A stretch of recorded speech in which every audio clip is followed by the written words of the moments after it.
When you're transitioning gender, what are other people's reactions when you're in the mainstream? I'm Cathy Bartoli from theintimacydojo.com. I'm Andi Cortland from levelupsex.com. I'm Raj. I'm married to Andi.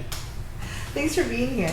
So you're transitioning your gender? Yes. And I'm curious for both of you, what has been, like we talked about sex positive, the reactions in that community, but how about in the mainstream? What have the reactions been when you've shared about this? Do you want to start? I think you should go. Mostly confusion. Yeah. Or, oh, that's interesting. Or, wait, they? How do I use they? So they is the pronoun. They is the pronoun that I prefer to use. So, meet Andi. They're giving a talk at this place. Yeah.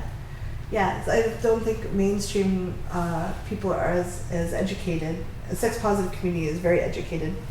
But the average person out in the world is like, what?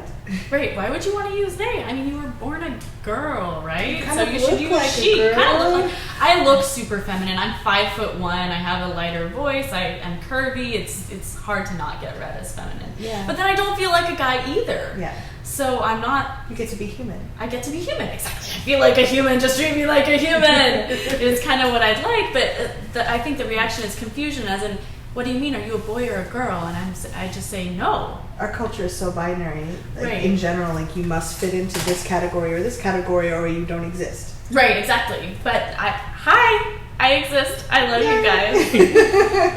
And I feel human, and I don't feel like a boy or a girl or a man or a woman. I love that. Thanks for being so courageous. Yeah.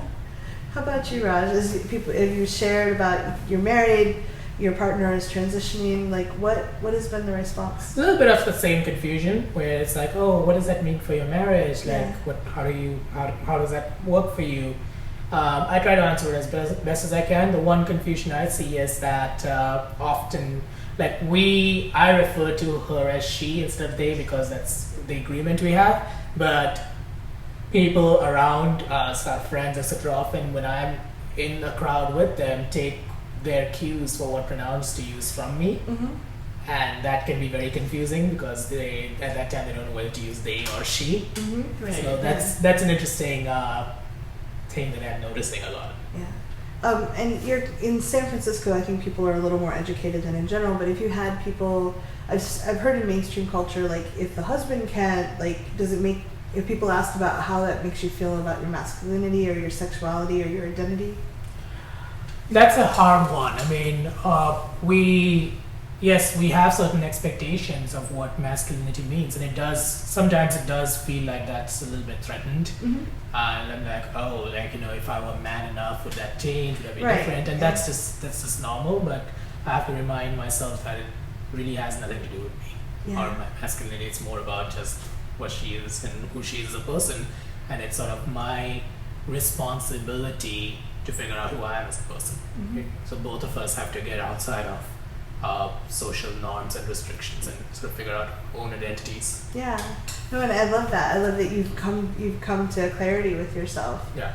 And I know that a lot of the same, when I was coming out as a lesbian many, many years ago before I knew any of this stuff, there was a lot of, if you just met the right man, or there was a lot, I think a lot of the same stereotypes and the same misunderstandings are passed forward to whatever people are transitioning or doing. Right, exactly. So, yeah.